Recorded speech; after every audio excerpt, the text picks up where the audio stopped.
Hey everybody, Dave here, and I wanted to send you guys the second to last video for spring 2016 and for our HPE class. Week 10 has been graded. The discussion on mindful sleep, which was excellent. That's one of my favorite, actually it is my favorite discussion topic because it literally takes us out of the book. We have to go do some research, and that's the gunky stuff that I truly enjoy, surprisingly, that my students do. And anything that is exceptional, I usually print off the resources that you find and read those while I'm lounging at the beach. Um, Believe it or not, that's the kind of stuff that I enjoy reading. So in any case, thank you for your commitment to that and your efforts upon researching on mindful sleep. And I hope that it is something that is also tangible for you, and you were able to, at least if nothing else, expose yourself to the importance of sleep and maybe implement greater quality sleep, or a sleep regimen, if you will. The fitness plans were also really good. A couple take-home points for that, actually just one, and that is I hope you really enjoy what your fitness plan can do for you. My fitness plan obviously is going to be different. Everyone's really should be different, but my hope is that the two key ingredients that I've talked about in the past, and that is your fitness plan should be fun, and it should be social to some degree. Now, many of you know that in the last couple of years, every year I try to set an ambitious running goal. A few years ago, it was to run 3,000 miles, which I did. The follow-up year in 2015, my goal was to run, again, 3,000 miles. But in the back of my mind, someone in 2014 planted a seed to run. When I posted my result of 2014, someone said, in that posted meeting on Facebook, a friend of mine who I think so highly of as a runner, he said, "Man, that's almost 9 miles per day." And in the back of my mind, I thought, man, what if I ran 9 miles a day? That's 63 miles a week. That's an insane amount. It's just crazy to even think about. And so I started off 2015 ahead of schedule, but I'm sorry, ahead of my previous yearly pace, but I wasn't quite at the 9. And it wasn't until August hit that I put in a 310-mile month. And then October hit, and I put in 332, and then December hit, and I think that was another 300-mile month, that I really started clicking on all cylinders with that goal of you know, accumulating so many miles. And to me, it's just like still hard to fathom that I ran that much. But to be honest, when I set that goal, it was so huge that I didn't even share it with anyone. It was kind of scary because I was putting myself out there to a degree. Anytime I told someone this is what I want to do, and they look at me like, dude, you're nuts. That is so many miles. And that's kind of what I want to do. But for me, it was fun and it was social. The social part was for me in racing. And I'm actually wearing this sweatshirt hoodie, my favorite ever. Could not be more timely. I got this on March 10th when I raced, maybe sometime early March, when I raced in Washington, D.C., in the Washington, D.C. Rock and Roll Marathon. And we went there for the marathon, but also just to kind of sightsee. And it has this awesome little logo on it, and it says, "I run DC," and it's just one of my favorite hoodies. And this may be disgusting, but I haven't washed it yet because it's so soft, and I wear it almost every day.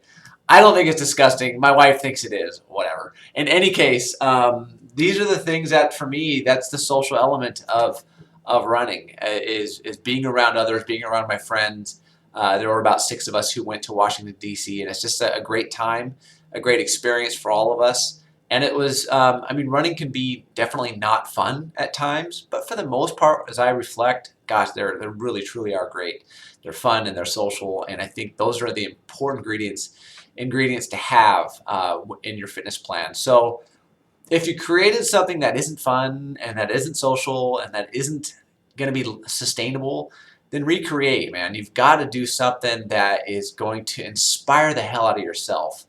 And that's truly what I want out of a fitness plan. Yes, I want something that's cardio. Yes, I want a little bit of resistance training or muscular strength. And yes, I want a little bit of flexibility. But to be honest, the most important ingredients are fun and social. So start there first. And now that we've geeked that assignment up, we're 5 minutes into this video, I wanted to talk about the SMART goal. And I've already mentioned my goal of running 3,000 miles in a couple of different years in 2014 and 2015. And going into 2012 and 2013 and 2014, I'd made attempts in the past to run 3,000 miles and it didn't happen. So it finally did. I mean, it took a long time to finally be able to achieve something like that. But now this year in 2016, hey, I know I can do that, but now it's about working on my speed. So I set a goal January 1st to work on getting faster. And I ran a 3-mile race in 17:08. That was the time, and that I wanted to, or that's what time I ran. So in January 1st next year, 2017, I'm going to run in the same race, and I'm hoping to run in the 16s, low 16s. And so throughout this year, I have been running in races and really training really hard to improve my time for that 3-mile race in January. And I'm going to hope for the best. My mileage is down significantly from the past. I'm not really worried about that. But in any case, that's been my goal. And this running takes me places. It takes me to Arizona in January for a rock and roll marathon. It took me to Washington, D.C. in March. It's taken me to Dominican Republic to go run their inaugural race in 2012. We run Hood to Coast, Spokane to Sandpoint, all these relays that involve other people and hanging out with people and having fun. So that's what where racing and running has taken me, and it's been great. That's kind of how we do our travels, and that's just how we do our fun in the Caldwell House. So it sounds sickening, and I would agree. In any case, I want to know what your SMART goals are. Many of you have already turned in a SMART goal, and they've been pretty good as far as promoting self-awareness on self-care. And some of you have set goals for drinking more water, eating more veggies, etc. And if that's what makes you live and feel vibrant, then great. Then stick with that goal. But my goal, the reason for that video, it doesn't have a number, the Grand Canyon hiking video, is because that moment in time allowed a lot of reflection within myself to run that Grand Canyon. And it really did provide, and that's another place I ran, it was a Grand Canyon. That provided me with a huge sense of just living and feeling alive. Not just staying alive, but feeling alive. And it was just an incredible experience that I'm happy to share with you guys. So if you haven't had a chance yet to watch the video, do. And that's what I want for you to feel is, and I talk about Jim in the lead-in to that video. Jim is 73 years old. He walks the Grand Canyon every year, and that Grand Canyon from rim to rim is 22 miles. And then he goes back at 73 years old. So my goal for you, gang, is that no matter what your goal is that regardless of what your goal is, that at the age of 73, I want you to be able to hike the Grand Canyon. I want you to be able to go from rim to rim and maybe back again at 73 years old. So how are you going to get there? And that's my, that's how are you going to do it? And that's my hope and my goal for you guys is that no matter what your goal is, that you can live with vitality and excitedness and with drive and the feeling of having a purpose every single year of your life, and that you can do so healthily with full mind and full emotional health and full mental health and mental capacity and physical ability, and that you're not through just choices in life. You're not sedentary. You don't have achy knees because you're sedentary, but because you're walking, you're running, you're active, etc. So in any case, man, I hope this video touches you a little bit, inspires you a little bit to kind of think a little bit larger.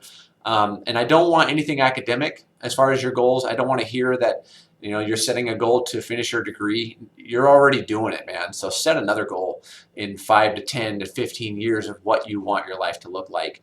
Because I think that is to be honest, that's what wakes me up every single morning is by the time I'm 50, which is right around the corner, I'm 41 now.